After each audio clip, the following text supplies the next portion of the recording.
خپله ژبه خپل تهذیب ورته چې شا کا ملګرتیا د هغه کامه ژوندون نه کا اول خپله ژبه پس ته نورې ژبې بې بنیاده عمارت په سمون نه کا که اغیار تبوت په سر د زرو ناست دی خپله ژبه خپل تهذیب زما شناخت دی ډېر ګران محترم د لوی افغانستان په اسلام آباد کې د کلچر اتاشي حضرت ولی هوتک صاحب چې ډېر نه ستړي کېدونکی شخصیت دی ښاغلی حضرت ولی هوتک د تېرو څو کالو راستې په اسلام آباد کې د افغانستان په سفارت کې د کلچر اتاشي په دنده باندې کار کوي او د هغه فرهنګیالانو یو شخصیت دی چې ډېر څه په دې لږ دور کې وکړل د دې شاعرانو ادیبانو سره چونکې د سفارت یا د کلچر اتاشي کار هم دا دی خو ځینې نور شخصیات داسې تېر شوي وو چې هغوی دغه روابط چې دي هغه ونه ساتلی شو یو له هغو نه یو دا حضرت ولی هوتک دی چې دوی دغه فرهنګي او ادبي اړیکې ټینګې ساتلي دي د دې نه مخکې دوی د پښتونخوا یعنې د دې سیمې د شاعرانو لیکوالانو کتابونه هم چاپ کړي دي ادبي ناستې هم کړي دي تعزیتي غونډې هم کړي دي او د افغانستان د سل کلن جشن په ویاړ باندې ډېره درنه مشاعره را جوړه کړې وه چې د دې سیمې پکې بلا شاعرانو ادیبانو ګډون کړی و د ډېرو لیکوالانو شاعرانو کتابونه یې هم چاپ کړي دي دا نننۍ ناسته هم د هغې پروګرامونو د هغه ادبي او فرهنګي پروګرامونو یوه کړۍ ده چې نن د افغانستان سفارت لازمه وګڼله چې د پښتونخوا وتلی شاعر او لیکوال استاد رحمت شاه سایل صاحب سره د هغوی په کور کې ناسته وکړي او هغوی ته درناوی ورکړي موږ د دوی د خدماتو اعتراف کوو موږ پخوا لا منلی دی او موږ یې اوس اعتراف کوو هغه په ټولې دنیا منلی دی خو دا هم موږ یو حق ګڼو اعتراف یې کوو چې هغه د پښتونخوا نه بلکې د لر او بر افغان وطن یو وتلی شاعر او لیکوال دی چې د خپل شعر په وجه یې چې کوم دی په ټوله دنیا باندې ځان منلی دی د دې علاقې معززینو مشرانو د ظفر بخشالي لخوا سلامونه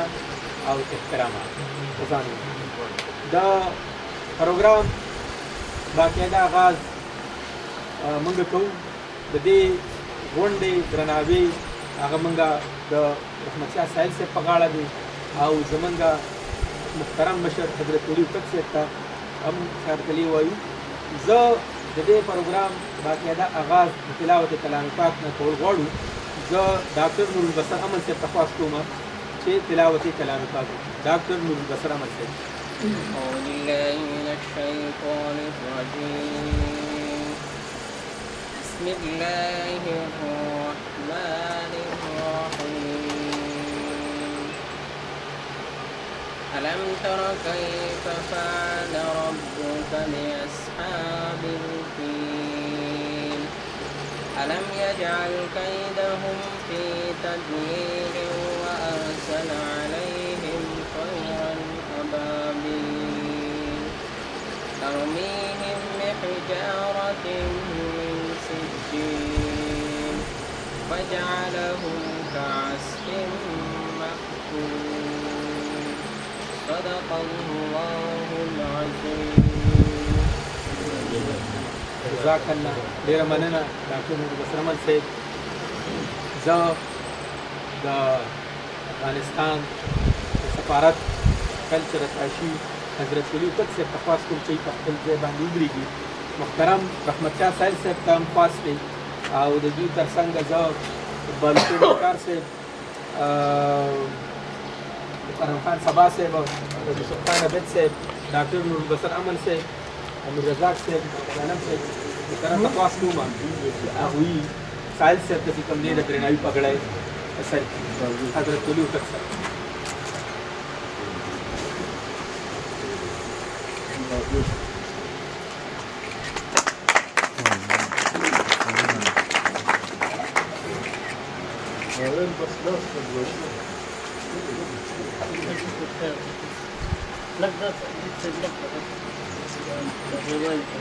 هغه ځای ته یو څه ملګري وخت شي هغه ځای ته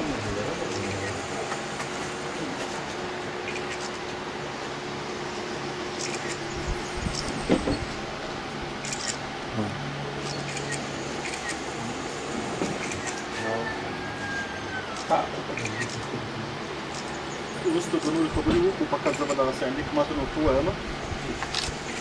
د افغانستان اسلامي جمهوري دولت لوی سفارت اسلام آباد نیټه 21 چنګاښ 1499 ښاغلی او پتمن رحمت شاه سایل په پاکستان کې د افغانستان لوی سفارت لازمه وګڼل چې د پښتو ژبې د بډاینې او د پښتنو د ویښتیا په ډګر کې ستاسو د نه ستړي کېدونکو هڅو او بېساري خدمتونو قدرداني وکړي. نو د اعزاز په نعمت مو په دغه معنوي پاڼه ستایي. زه لوی تسلن تعالی له درباره تاسو ته د لا زیاتو بریالیتوبونو او اوږده ژوند غوښتنه کوو. په درناوي پوهیالی حضرت ولي هوتک د افغانستان فرهنګي اتشه.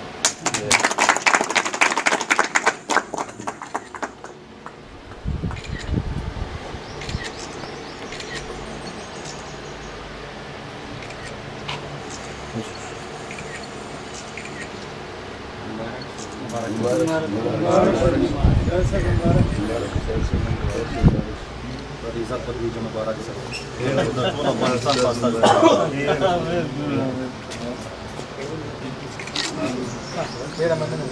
لیکوال او ډېر خوږ انسان محترم مکرم خان سبا صاحب ته خواست کوم چې هغوی د دې خپلې علاقې او د دې خپلې ملګرو له طرفه چې کوم دی د هغوی شکریه ادا کړي. محترم مکرم خان سبا صاحب. دا چې په سرو شونډو خندا په کندهار کې وکړه دلته په سر د مارګلې نغمې واړولې او دنیا د علم دنیا په علم د اسمان ستورو ته ورسېده. زما مولا د کتاب هسې پاڼې واړولې. زه د خپل طرفه د خپل ملکن او د ټولې پښتونخوا د شاعرانو ادیبانو دانشورانو طرفه او په خصوصیت سره د ادبي جرګې ملکن د طرفه زه د هوتک صاحب او هغه سره د هغه د ټولو ملګرو اقبال حسین افکار د دوی شکریه ادا کوم چې هغوی زمونږ د دون شاعر ته څه چې دا د ټولې پښتونخوا ته کوم اعزاز ورکړ او دا کومه درناوی موږ ته دوی راوسپاره. زه د دې ما په خیال سره زما سره داسې الفاظ نشته چې زه د دې په دې دوی شکریه ادا کړم ځکه چې زمونږ دلته کې په دې چې څومره حکمرانان دي نو هغه د سایل صاحب زمونږ ډېره زما په خیال سره دوی ته چې افغانان دې ته چې د کوټې پښتانه کوم عزت ورکوي څومره د دوی حیثیت پېژني د اهمیت نه خبر دي. نو زه ډېره په افسوس سره خبره کوم دا پرېږدم او هغې ملګرو ته ویلي چې سایل صاحب دا بدبختي ده چې دی د ملکن په خاوره پیدا دی. کاش دی په افغانستان په خاوره پیدا وي دی په هلته کې په کابل کې پیدا وي په قندهار کې پیدا وي دی په کوټه کې پیدا وي خو دی په داسې خاوره پیدا دی چې دا د دې ځای د جاګیردارو او د دې ځای د قبیلوي سردارانو خاوره پاتې شوې ده. نو هغوی نه دانشور پېژني نه شاعر پېژني نه ادب پېژني نه ژبه پېژني نه تاریخ پېژني نه کلتور پېژني نه ثقافت پېژني. نو هغه به د دې تحریکار څه وپېژني. دغه خلک دی د افغانستان چې دوی نه موږ دا زده کړه کوو دا موږ ته دوی وښوله چې شاعر څه دی ادیب څه دی دانشور څه دی سیاستدان څه دی. دا موږ دغه ځای انداز زده کړه وکړه. خلک چې زموږ په ګاونډ موږ ته افغانستان دی او موږ ته خلک چې زموږ په ګاونډ موږ ته داسې یو ملک دی چې هغه د ژبې او د تاریخ په حواله باندې لګیا دي خپله خاوره خپل قام مخ په وړاندې بوځي. زموږ بدبختي دلته دا ده چې زموږ د جرنیلانو زموږ د سیاستدانانو چې کوم مرام دی کوم مقصد دی نو هغه دلته ژبه تاریخ کلتور قام مخ په وړاندې بوتل نه دي هغوی دلته لګیا دي خپل مقصدونه خپل غرضونه دا کوي او د هغې دپاره ټول قام خپله ژبه خپل تاریخ خپل کلتور د دې باندې څه غور نه کوي نو زه د خپل طرفه د خپل ملګرو طرفه او د خپلو د ټولو شاعرانو طرفه د ستاسو د افغانستان نه راغلي د مېلمنو د اقبال حسین افکار صاحب چې د زموږ سره همیشه د هغه ځای نه رابطې وي هم د دې ژبې په حواله د دې قلم په حواله باندې زه ستاسو ډېره شکریه ادا کوم چې تاسو موږ ته دونه درناوی راکړه دا به موږ تل ته تر ساتو او خدای دې تاسو نورم او ستاسو په زموږ پرې ټول شریک احمدشاه ابدالي بابا په دې وطن کې خدای امن راولي خدای دې په دې کې ترقي راولي خدای دې خوشحالي راولي په دې کې او خدای دې ګاونډي ملکونو د عذابونو نور وساتي نور زموږ ستاسو ډېر شکریه ادا کوم ډېر مننه ډېره زیاته مننه محترم خان سبا صاحب چې د راغلو مېلمنو ته خیر علي وویل موږ د احمدشاه سایل صاحب زامن او د هغوی ټوله خاندان موږ سره په دې پروګرام کې موجود دی هغوی ډېره ستړې کړې ده نو موږ یې شکریه ادا کوو چې دا په لنډ کم وخت کې چې په دغه پروګرام را برابر کړی دی تاسو ته هم هغوی هرکلی وي زمونږ د پروګرام ترتیب داسې دی چې زمونږ ناست ملګري کولی شي چې خپل شعر موږ سره شریک کړي او د احمدشاه سایل صاحب په حواله باندې تاثرات موږ سره شریکولی شي نو په دې کې ځینې نامې موږ لیکلي دي او بیا هم که کوم ملګري تاثرات یو څه خبره یو څه شعر موږ سره شریکول غواړي نو جمال صاحب په تاسو کې کې موږ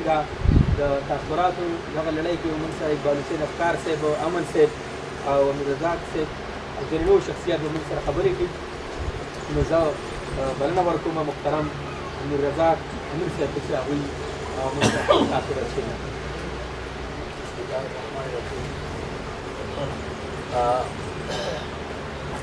خوشحال ویلي دي څوک چې هسې د ربا لري و کور څه حاجت شه چې په سیرو دي بل لور مونږ په دې خبره باندې ډېر ناز کوو چې کوم خلک د سایل د مخ پرېږدو د سایل د یوې خبرې په تمنا باندې په سلامت دنیا کې خواره واره پراته دي او د دې سره ملاقات کول غواړي او مونږ ته دا دلربا هر وخت په دې ځای کې مهیا ده او مونږ د ده سره لیدنه ملاقات کولی شو د ده د خبرو نه استفاده کوو د افغانستان او بیا د زمونږ طرف چې دی د دې دواړو کلچر راتاشي چې ده زمونږ خوشنصیبي دا ده چې زمونږ سره کلچر راتاشي نن د افغانستان دلته موجود دی او مونږ لکه د کلچرل په حواله باندې مونږ هر وخت یو دیوال په دې کې بیا نه ځکه چې زمونږ سره په پاکستان کې د هندوستان هم خلک راځي دلته کې دغه کې خپلې مشاعرې کوي په لاهور کې او په هندوستان کې خپلې مشاعرې کوي او داسې په کار ده چې مونږ هم د افغانستان نه دلته چې یو نو زمونږ د هغوی کلچر یو دی بعضې خبرې داسې چې هغه دیوالونه نشي بیلولی هغه یوه خبره نشي جدا کولی هغه قدرتي تړون د هغې نو موږ په دې خبره ډېر ناز کوو نن زموږ سره یوازې کلچر تاشي نه بلکې زموږ سلامت افغانستان زموږ سره نن په جامو کې نه ځایي زموږ سره نن سلامت افغانستان مېلمه دی او موږ لکه دلته چې ګورو نو نیم نیم غټېږو چې دلته ګورو نو دغه کېږو نور مطمئن کېږو نور خوشحالېږو دا رسایل کړاو دی دا د سایل مینه ده دا د سایل پر اقام باندې مهرباني ده دا د سایل د ادبیاتو سره مینه ده دا رسایل د ژبې سره مینه ده او دا رسایل د پښتون کلچر سره مینه ده د دې ثقافت سره د هغه مینه ده چې ټول عمر هغه په دې کې تېر کړو زه ډېر د وړوکوالي نه ډېر د ماشوموالي نه سایل پېژنم او د خواته تلې راغلی م ټول عمر د دې سړي په دې هغه کې تېر شو په دې غورځېدو پاسېدو کې تېر شو چې ټول عمر هم دغه شاعري ده او دغه نظمونه دي او دغه حرکت دی او دا شعور ورکول دي دا احساس ورکول دي نو زه په دې خبره باندې ډېر شکریه ادا کوم ستاسو چې تاسو زموږ د دې قیمت نه شو برابر دا دوی چې راغلي دي د افغانستان دا سړی چې راغلی دی د دې خبرې د دې درناوي مونږ په هېڅ دغه باندې مونږ نه که هر څومره د قدر عزت او درناوي وکړو مونږ چې دې په دې سترګو کې ځای کړو ځان له دې په دې زړه کې ځان له ځای کړو څه چلو کړو ځکه چې ده زموږ سره ډېره زیاته ښېګړه وکړه او ډېر زیات زمونږ د مشر یې ډېر لوی قدر وکړو او داسې به بیا مونږ د دوی قدر کوو دوی له به ورکړو دوی به راولو او دغسې درناوي به دوی له هم ورکوو مونږ غواړو چې یاره زمونږ او د افغانستان د کلچرل سوسایټي چې کومه دا زمونږ مشترکه شي او دا زمونږ د یو بل سره باقاعده اړیکې ولري او د یو بل سره تله راتلو کړي او د یو بل سره عنوانات چې دي نو دا د یو بل سره شیر کړي او مضامین په دې ولیکلي شي نو ځکه هر څومره د ساحل په حیثیت باندې خبره کومه نو دا په شواروزونو کې هم نه راختمېږي بلا بېشمار نظمونه هم پې لیکلي دي او بېشمار خبرې هم پې کړي دي په دې موقع باندې زه بس دا خوشحالي محسوسوم چې دوی راغلي دي او زمونږ دا درناوی کړی دی نو مونږ په دې وایم چې بس الله دې دوی له د دې اجر ورکړي دا ډېر عجیبه کار شوی او ډېر ښکلی کار شوی دی چې تاسو دونه درناوی زمونږ کړی دی ډېره مننه ډېره زیاته مننه امیر رضا امیر صاحب ډېرې خوندورې او ډېر جامع انداز کې هغه د ساحل صاحب په حواله باندې مختصرې خبرې وکړې ورپسې بلنه ورکوم محمد عالم علم ته چې هغوی هم موږ سره خپل تاثرات بسم الله الرحمن الرحیم تاثرات خو زما په خیال سره د ساحل صاحب په حواله د سړي څه وي خو مونږ که دا نن په کوم مقام یو مونږ ډېر واړه واړه چې د پښتو ادبي جرګې ملکان ته راغلي وو ساحل صاحب د سره د ډېر پخوا نه مونږ دا اړیکې نیولې دي او نور ملګري شته په هغې باندې به خبرې کوي زما په خیال سره بخشالي صاحب چې زه پکې خپله داسې یو شاعري وکړم نو ملګري به هم دغه شي تازه غزل دی چې زمونږ په سرونو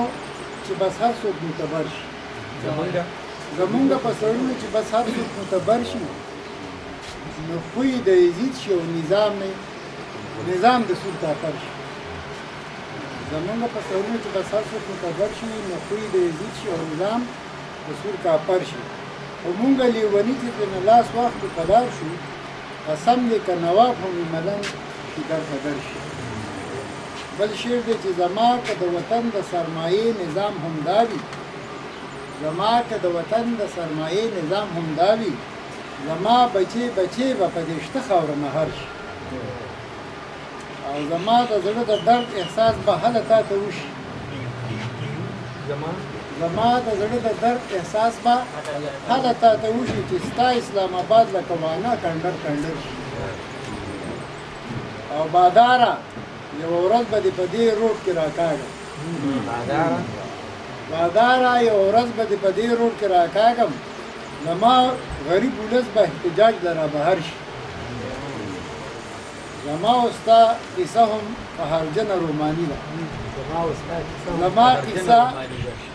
زما او ستا کیسه هم قهرجنه روماني ده جینۍ چې قلندره شي هلک هم قلندر شي او د زور د انقلاب لږ سبق واخله تاریخ شته د زور د انقلاب لږ سبق واخله تاریخ شته سړی چې زورور شي دی به څومره زورور شي چې ستا بچي رالوي شي د ځوانۍ مستی خوند اخلي نویده چې ستا بچي رالوي شي د ځوانۍ مستی خوند اخلي زما دا چې رالوي شي مزدورۍ له مسافر شي اخیری شعر دی چې زما علم د قام بس دا څه ډېره کمزوري ده د خپل حق د تپوس په ورځ به پټ شي مرور شي وسلام ډېره زیاته مننه علم صاحب ډېر خوندور شعرونه موږ سره شریک کړل په وړاندې بلنه ورکوم محمد طاهر ته چې هغوی خپل تاثرات زموږ سره شریک راغلي مېلمنو ته هرکلی وایم او افغانستان د سفارت د ثقافتي څانګې طرفه چې دا کمه پرېښودنه د ملګرو بیان کړه دا دې دپاره د شکرې دپاره الفاظ هم نشته خو زما په خیال ضرورت یې نشته دی ځکه چې همدا پکار باقي د ساحل صاحب په هکله به زه دا ووایم چې موږ خو په دې سکولونو او کالجونو کې پاتې شو چې هغه تعلیم ورته وایي چې هغه پکې حاصلېږي خو کله چې د هغې نه مونږ راووتو خدای پاک مونږ له دا توفیق راکړ چې د دوی دا ناسته پاسته او دره ته حاصله شوه نو مونږ پوه شو چې تعلیم څه شی دی لکه مطلب ذهن نو وده ورکول څنګه دي او ذهن چې د ودې لاره مومي نو هغه څنګه مومي نو زما په خیال کې که زمونږ ذهن ته څه هغه تنقیدي سوچ راغلی دی هغه ذهني ودې ته لاره پرانستې شوې ده نو هغه د دوی په خوا کې شوې نو زه به هم باقي د شعرونو حواله سره به دا وکړم لکه مرغۍ په ډکو شپې سبا کول څنګه مینې دې پویه کړم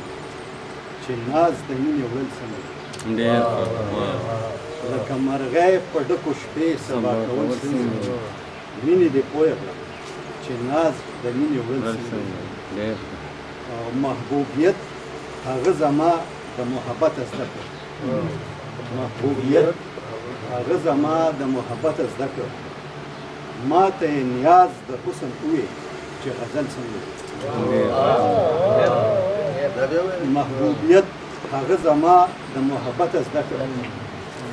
ما ته نیاز د حسن وې چې غزل څنګه چې دا د کومې لیوانې هوا رالوتې په مونږ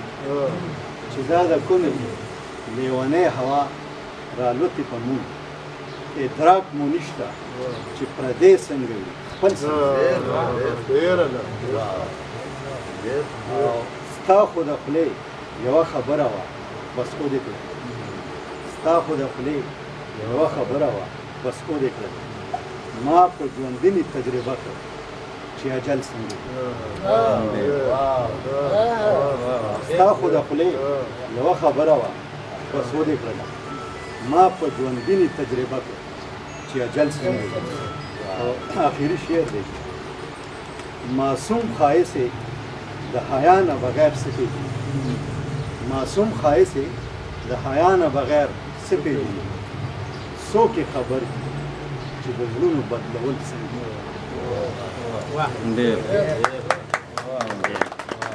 ډېره زیاته مننه محمد طاهر صاحب چې ډېر خوندور شعرونه یې زموږ سره شریک کړل وړاندې وار رسېږي د پرلیسي خان عابد صاحب هغه تاسو پېژنئ چې د عابد صاحب د عابد صاحب او د سایل صاحب داسې خبره د ماشوموالي سره یارانه او ملګرتیا او ډېر شعرونه یې د پېښور کړي دي او ډېر یو ځای یې ژوند کړی دی نو غواړو چې دغه نه ستړي کېدونکي ژوند چې د دوی څنګه شریک تېر شوی دی د سایل صاحب سره نو بلنه ورکومه محترم پرلیسي خان عابد صاحب ته او زما خواهش ته چې یو شعر هم موږ سره شریک کړي محترم پرلیسي خان عابد صاحب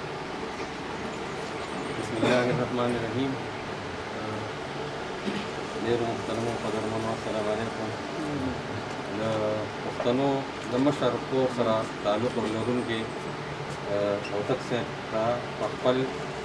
درګۍ کې چې کوم زمونږ د مشرۍ کور دی په هغې کې ورته په راتګ باندې په خیرانې وایم هرکلي ورته وایم او ورسره راغلي چې زمونږ د علم و دانش سره تعلق لري زمونږ ویاړ دی نور البصر امن صاحب او ظفر بخش نادي صاحب او باب حسین افکار صاحب دوی ته هم هرکلي وایم او د خپل تنظیم د یو غړي په حیثیت باندې د دوی ډېره زیاته مننه کوم چې سعید صاحب ته هم درناوی ورکړو دا مونږ ته درناوی دی دا پښتو ژبې ته پښتون مقام ته او دې ملکنډ ته دې پښتونخوا ته درناوی دی نو ډېره زیاته مننه م کوم سایل صاحب سره واقعي چې مونږ واړه رالوي شو او د سایل صاحب سره داسې ناستې مو هم کړي دي چې سایل صاحب رانه خبر شوی هم نه دی خو په ګنټو ورسره ناست شو او دا اعزاز راته حاصل دی په خپل تېر شوي ژوند هم ډېر خوشحاله یو په موجوده ژوند باندې هم ډېر فخر کوو خو په دې هم ډېر زیات خوشحاله یو چې په داسې زمانه کې ساه اخلو په کومه زمانه کې چې سایل صاحب هم ساه اخلي او په دې راته بیا فخر دی چې په داسې علاقه کې اوسېږي په کومه علاقه کې چې سایل صاحب هم اوسېږي مونږ اکثر خبره کوو مونږ ډېر زیات خوش قسمته یو چې د شعر سره نږدې یو نو د سایل صاحب سره هم نږدې یو بدقسمته دي هغه خلک چې د شعر او ادب سره نږدې دي خو د سایل صاحب نه لرې دي هغه چې هر څه وجوهات وي نو هغې باندې د الله رحم وکړي سایل صاحب زمونږ نه د ټولو پښتنو د لر او بر فخر دی ویاړ دی او مونږ ته ډېر څه زده کړي دي او زده کوو تې د یو محفل د ناستې نه بس زموږ دپاره ساحل صاحب یو شپږ دی کتاب دی الله دې ژوند لري او الله دې ورله ډېر زیات ژوند ورکړي ما به شعرونه لیکلي وه راسره مکمل نشته اوس د خپل تاثرات په دې باندې ختموم نور ملګري هم دي خو دغه یو شعر به ووایم چې د ملګرو هم ډېر خوښ دی او د ساحل صاحب د مینیانو هم ډېر زیات خوښ دی چې وی پښتانه به بختور عابده وی پښتانه به بختور عابده چې بل ساحل به فرښتې جوړوي او دا یو غزل در سره شریکوم نو دې کې هم د ساحل صاحب په یو شعر کې ذکر دی چې د زړه هسې مات شوی یم ځیګر ستا په خوا کې د زړه هسې مات شوی یم ځیګر ستا په خوا کې بنګړي بنګړي پرېوتی یم ګودر ستا په خوا کې او زما ساحل په هغه وخت کې ستا لمبې لیدلې زما ساحل په هغه وخت کې ستا لمبې لیدلې کابل چې سوځېده به پېښور ستا په خوا کې او په زړه کې مې ډیوه که د جانان د دیدن بله په زړه کې مې ډیوه که د جانان د دیدن بله سکڼې ماښام مې وجني ما جګره ستا په خوا او په زړه کې ورله ډېر څه جوړوم خو وس مې نشته په زړه کې ورله ډېر څه جوړوم خو وس مې نشته زه هره ورځ مړ کېږم زرګره ستا په خوا او اظهار غواړم د مینې بله هېڅ لاره یې نشته اظهار غواړم د مینې بله هېڅ لاره یې نشته د ځان سره نن وایمه سندره ستا په خوا کې او دا چاوي چې عابد به د تودې ځمکې نه تښتي دا چاوي چې عابد به د تودې ځمکې نه تښتي خوشحاله دا دی ناست یم ستمګره ستا په خوا کې دا د لنډ بهر یو څو شعرونه دې زما د زړګي سر دې زما د زړګي سر زخم زخم پېښور د ظالم د لاس اوران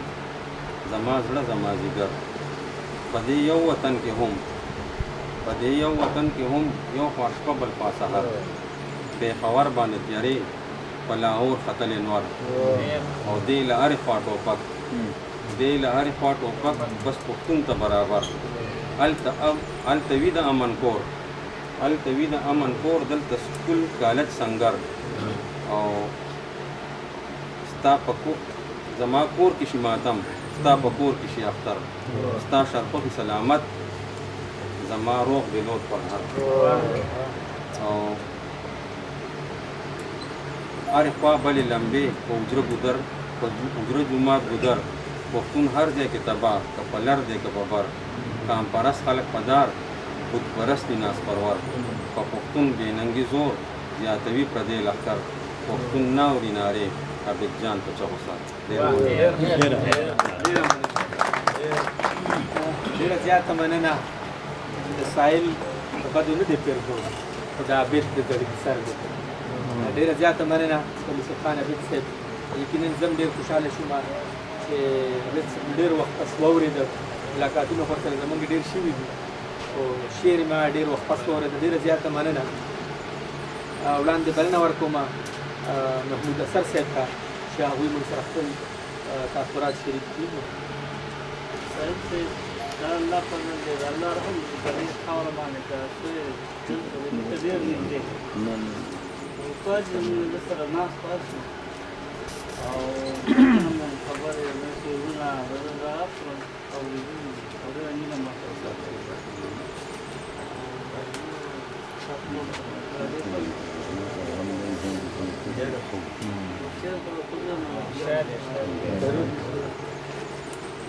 لکه د سترګو نه پیدا شوه تا ته پرې ګورم مزاح ما ته راپورې که د اوسه مې اور دی خیر دی خو سترګم قلمدار ډېره زیاته مننه محمود اثر صاحب